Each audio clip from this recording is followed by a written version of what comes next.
What is the meaning of our life?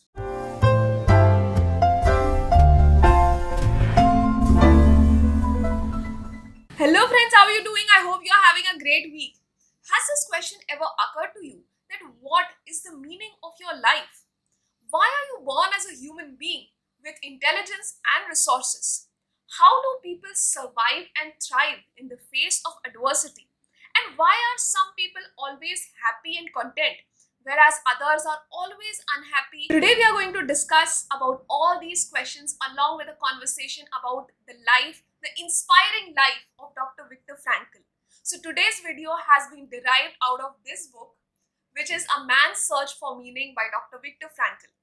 This book was first published in German language in 1946, but some of the inspiring things that have been mentioned here hold true today also.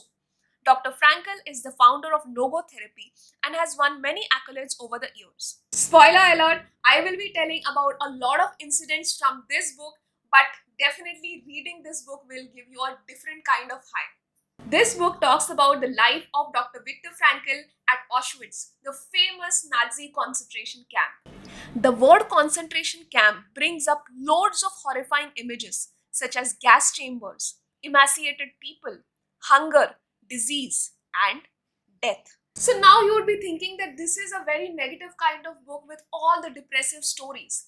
On the contrary, this book is full of hope and gives you a lot of positivity and a lot of inspiration as well.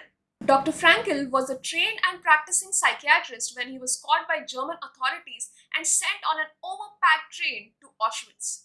1,500 persons were crammed in one train along with their possessions and traveled for several days to reach the camp. There was no space even to move.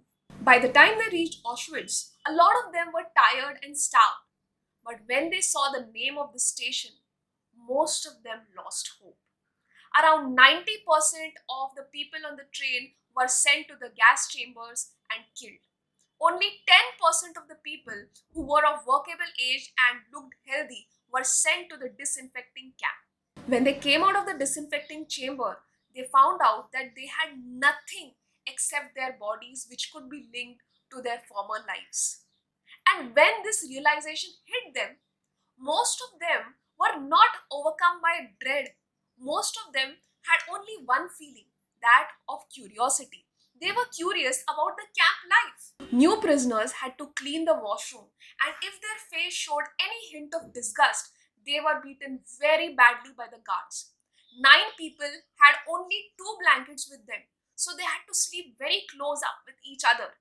And along with that, they didn't have proper clothes. They had to wear one shirt for 6 months and had to go weeks without washing.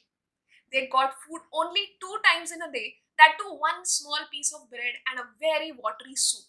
They were starved most of the time. Most of them tried to shave and look younger and healthier because the opposite meant gas chambers. After a few weeks, when the period of shock was over, the person entered a period of apathy and insensitivity. The death or the fear of death or blows or beating did not affect the person. This got to a point when they waited for a fellow inmate to die in order to take his shoes or clothes or an unfinished meal. They did not fear death. Even the blows or the tremendous work also did not affect them. The only thing which affected them was hunger.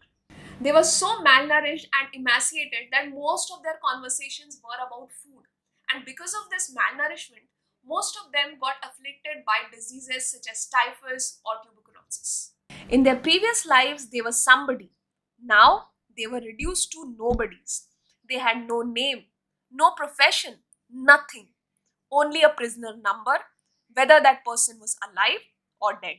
Even in such dire conditions, there were some people who did not succumb to surrounding negative situations. Often, the people with a poorer physical capacity but a rich spiritual life endured the camp life and were liberated. Ultimately, Dr. Frankl found out that irrespective of their physical condition, the people who had lost a hope of freedom, the people who had lost their purpose of life, would definitely die. The person who had a purpose in life, a A why could definitely figure out any number of hows, but if that person had lost that why, that person would definitely lose his life. And Dr. Frankl concluded that the person who had a why to live, a purpose to live, endured any kind of situation at the camp. They endured hunger, they endured pain, they endured tremendous amount of physical labor, they endured a lot of beating, they endured fear, they endured death, they endured everything in order to get what they wanted. When I was reading this book, I could actually feel the despair, the fear, and the ugliness of the whole situation. But this book taught me a tremendously important lesson. Never lose hope. The hope for better circumstances, hope for better surroundings, and the hope of a better future. If you can figure out a why for your living, you can definitely overcome the worst of the situations in your life.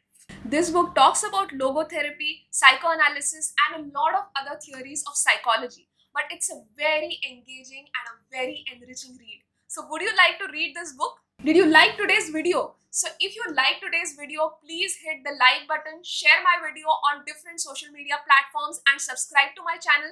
And don't forget to hit the bell icon. I'll see you in my next video. Till then, bye bye and take care.